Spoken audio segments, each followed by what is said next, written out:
Baik, sudah ada Bang Fenha dan juga sudah bergabung Bang Endri Irawan, manajer Timnas U23. Bang Endri, selamat atas raihannya sejauh ini. Kalau semuanya bilang nampaknya sedang di atas angin nih Timnas kita. Tapi Iya.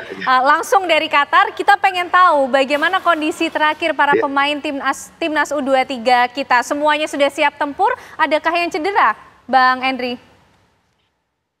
Oke, baik. Selamat malam Bang En dan Pak Fernat. Malam. Dan dari Qatar, kami laporkan bahwa saat ini kondisi tim sangat baik. Setelah kemarin berhasil mengalahkan Australia, tim langsung istirahat. Lalu pagi-pagi diadakan semacam stretching.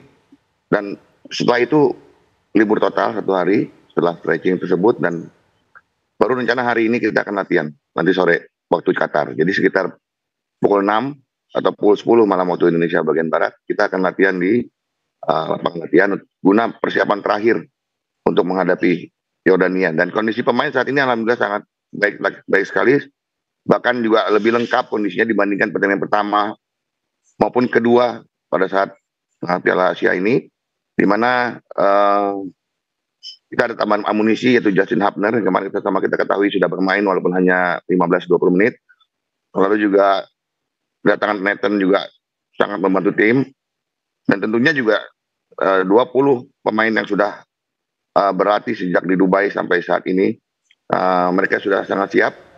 Hanya saja sayang Sananta yang terkena kartu merah langsung pada saat pertandingan pertama masih belum bisa ikut dalam tim karena masih kena suspend oleh AFC. Oke. Demikian. Baik, tapi setidaknya kita sudah lega dulu. Semuanya sehat, siap tempur. Nah, latihan-latihan yang dilakukan oleh Coach Sintayong untuk para pemain seperti apa nih? H-1 jelang laga hidup mati besok, Bang Henry. Oke, yang jelas kan tim pelatih sudah sangat memperhatikan kekuatan dari tim lawan kita itu Yordania ya, karena pasti jika Yordania bermain di Piala Asia ini, mereka selalu dilihat oleh salah satu tim pelatih. Jadi mereka sudah tahu kelebihan dan kekurangan dari tim Yordania, dan pelatih juga pasti sudah melakukan meeting pertemuan khusus sesama pelatih untuk bisa menetapkan strategi yang akan dikeluarkan pada besok hari melawan Yordania, dan itu akan diterapkan pada saat latihan nanti. Di latihan nanti sudah merupakan latihan taktik karena memang khusus untuk latihan untuk menghadapi pertandingan besok. Oke, Bang Henry, ada perubahan tidak sih di komposisi pemain untuk besok? Apakah Coach Sintayong ini akan menempatkan Ivar Jenner, kemudian Justin Hubner juga di lini tengah? Ya memang kalau untuk line up pemain itu starting list itu biasanya kita dikasih tahu oleh tim Sintayong itu pada saat video meeting sebelum pertandingan dimulai atau H-3 jam biasanya seperti itu. Dengan video meeting itu kita baru tahu siapa-siapa saja yang turun di lapangan. Tapi secara gambaran garis besar sudah pasti udah kelihatan siapa yang akan menjadi line up kita. Apalagi dengan datangnya Justin Hubner jauh-jauh dari Osaka, dari Jepang ke Qatar dengan perjalanan 18 jam dan langsung dari bandara langsung ke stadion kemarin pada saat melawan Australia. Itu kelihatan sekali bahwa tekad kuat dari Hubner maupun pemain-pemain yang lain untuk bisa berpartisipasi dalam timnas U23 kali ini. Dan itu terbukti bahwa Hubner juga diturunkan padahal kondisinya belum istirahat, belum apapun, dia baru datang dari bandara langsung ke stadion. Tapi dia dengan sungguh-sungguh mengikuti instruksi dari Coach Sintayong. Artinya memang dari dalam tim itu sendiri sudah punya semangat yang sangat tinggi dan mempunyai istilahnya mental juga siap untuk menghadapi siapapun, karena kita semua mengetahui bahwa tim kita saat ini adalah merupakan tim yang bisa dibilang terbaik lah. Artinya kita sudah ada sekitar 9-10 mantan Piala Asia senior pada bulan Januari yang ada dalam tim ini, dan semuanya sudah siap untuk bertanding di Piala Asia U23 ini. Mudah-mudahan dengan semua kesiapan mental, kekompakan, dan instruksi dari pelatih semua dijalankan oleh para pemain di lapangan, insya Allah kita bisa mengatasi Yordania. Amin, amin. Itu yang kita harapkan, Bang Fena. Tapi Amin, kalau amin. kita melihat Yordania ini kan Indonesia lagi di atas angin ya. Tapi kalau kita lihat Yordania juga ya nggak istimewa banget lah. Kalau seri lawan Aussie, kemudian kalah lawan Qatar, bolehlah kita memiliki optimisme yang cukup tinggi. Nah, kira-kira strategi Sintayong untuk melawan Yordania seperti apa, Bang Fena? Sebenarnya saya mungkin mengucapkan selamat buat Bang Henry juga dengan tim. Semoga akan berlanjut lagi di pertandingan besok. Amin. Saya pikir Coach Sintayong ini coach yang sangat pintar ya. Bagaimanapun juga setelah dikatakan tadi oleh Bung Henry bahwa coach pasti udah melihat bagaimana cara permainan Jordania dan mengevaluasi, mencari simulasi bagaimana bisa mengalahkan Jordania nanti di match terakhir. Dan saya pikir ini salah satu perubahan-perubahan yang menurut saya sangat menarik ya. Ketika melawan Australia, kita nggak pernah bisa menyangka dari menit awal timnas kita memberikan pressure karena memang harus memenangkan pertandingan. Dan setelah itu, setelah mencetak gol di babak pertama, di babak kedua drastis ada perubahan yang sangat signifikan. Kita bermain lebih banyak menunggu, game plan berubah, dan kita mencari counter attack yang sebenarnya sampai mau masuk menit terakhir itu banyak peluang yang kita dapat. Namun sayang tidak bisa menjadi gol. Tapi inilah menurut saya bagaimana kita nanti akan sangat menarik ketika melihat akankah ada perubahan lagi pada saat nanti melawan Jordania dengan kehadiran Justin Hubner, bahkan Ivan Jenner juga udah bisa main, ya kan? Nah, ini mungkin kita akan melihat bagaimana perubahan lagi yang dilakukan atau tetap akan memainkan para pemain yang kemarin the winning team ketika melawan Australia. Tapi saya pikir akan ada kejutan dari Coach Sintayong untuk membuat Jordania juga agak sulit untuk melakukan evaluasi untuk pertandingan di match besok. Oke, kejutannya seperti apa? Mungkin nanti ada spill sedikit dari Bang Henry juga yang akan disampaikan. Tapi kita jeda dulu ya, Bang Fena dan juga Bang Henry. Usai jeda pemirsa, apa kabar Indonesia Malam kembali untuk Anda.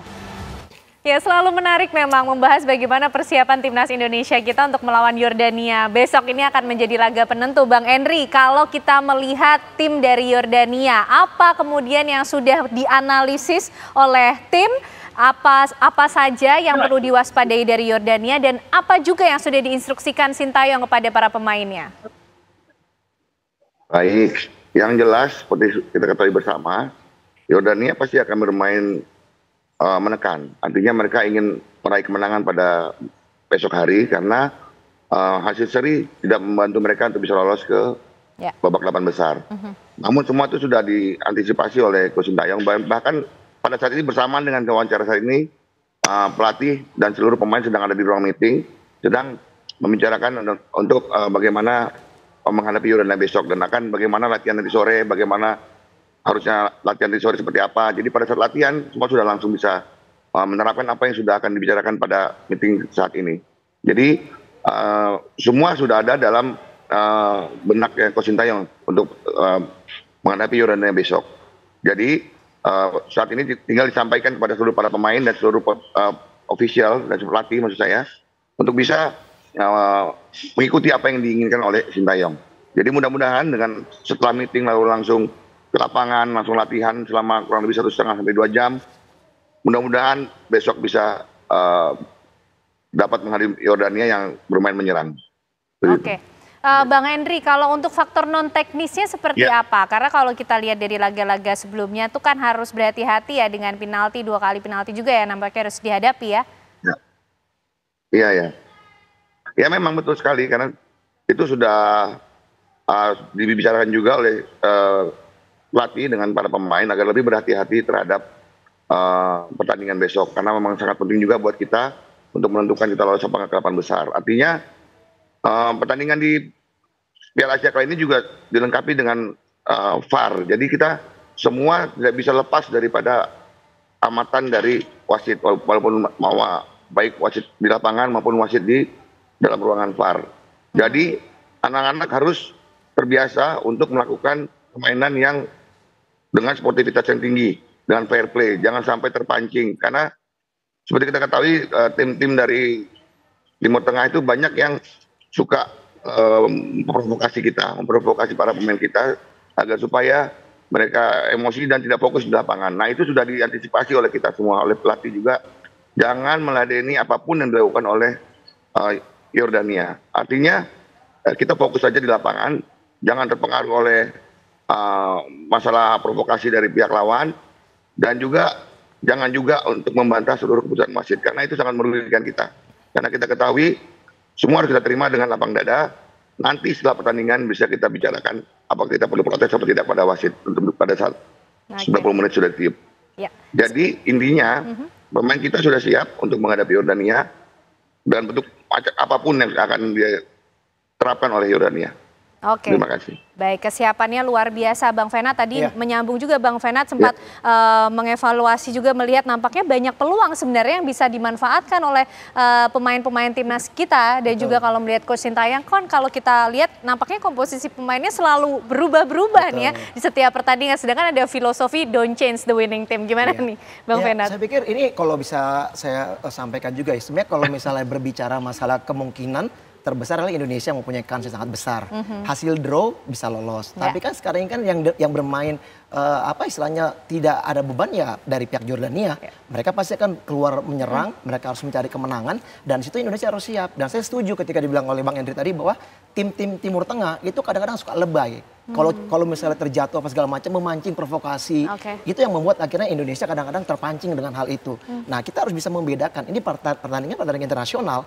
Tidak seperti pertandingan mungkin di liga-liga kita, mungkin yang masih bisa sama wasit masih bisa. Kalau di internasional susah gitu loh. Jadi saya pikir di sini bagaimanapun juga Coach Sintayong akan mungkin membuat perubahan. Saya yakin mungkin Justin Hubner akan mungkin diturunkan. Mungkin ada 3 sejajar di bawah, bisa saja mungkin saya nggak tahu ya apakah Komang mungkin kemarin sempat dikatakan juga agak sedikit bermasalah. Akan dicadangkan bermain dengan 3 center back, mungkin ada Ferrari, ada Rido dan juga ada Hubner, dan mungkin di tengah akan bermain ada Nathan dan juga mungkin dengan Ivar Jenner. Sementara kalau kemarin kita lihat bagaimana penampilan dari Fajar sendiri menggantikan Rio Fahmi, sangat luar biasa, sangat bagus, determinasinya bagus, mainnya cukup kuat ya. Terus Kelly Stroyer juga di sektor flank kiri menggantikan posisi ketika itu Marcelino kalau nggak salah ya di match pertama ya, dan bermain juga sangat baik gitu. Nah sekarang ini kita akan melihat bagaimana Coach Sintayong bisa melihat kebutuhan. Kalau berbicara masalah strategi tentunya kebutuhan pemain yang akan disiapkan. Jordania berbeda dengan Australia. Ya, jadi artinya di sini Coach Sintayong akan melihat kecocokan pemain dan kesiapan pemain yang akan dimainkan melawan Jordania pasti akan dirembukan bersama seperti tadi dikatakan oleh Bang Henry, lagi ada tim meeting dan itu mungkin akan membahas bagaimana strategi dan juga pemain akan diturunkan sehingga mereka siap besok untuk tampil. Oke, nah tapi kalau kita melangkah sedikit lebih jauh lah ya Bang Fenat ya. Ini kita harapannya kan lolos nih ya ke grup A. Semua pasti berharap lolos. Semua berharap lolos. Kemudian tim-tim mana yang menarik untuk dilihat akan berhadapan dengan Indonesia? Nah ini menarik. Kita di grup A itu kalau misalnya pun kita lolos, kita pasti jadi runner up-nya tuan rumah ya, Qatar ya. Dan di grup 2 itu kita tahu sekarang ini peringkat pertama tuh ada Korea, kedua ada Jepang. Dan mereka belum bertemu. Mereka udah lolos karena mereka udah dapat poin 6, masing-masing mengalahkan tim lawan di grup B. Dan ketika besok pertandingan mungkin yang memenangkan pertandingan adalah Korea, malah kita akan bertemu dengan Korea. Itu menarik karena kita tahu Sintayong kan orang Korea ya. Dan kemungkinan besar juga udah mengetahui bagaimana paling tidak ya, sedikit banyak mengetahui bagaimana ya cara permainan Korea. Dan mungkin itu bisa menguntungkan juga buat kita. Tapi kalau kita nanti ketemu juga tim Jepang mungkin yang memenangkan pertandingan besok, nah ini mungkin akan ada lagi strategi dari Sintayong lagi untuk bisa dicoba meramu, dan harapannya nih pertama kita harus lolos dulu lah. Harus lolos dulu.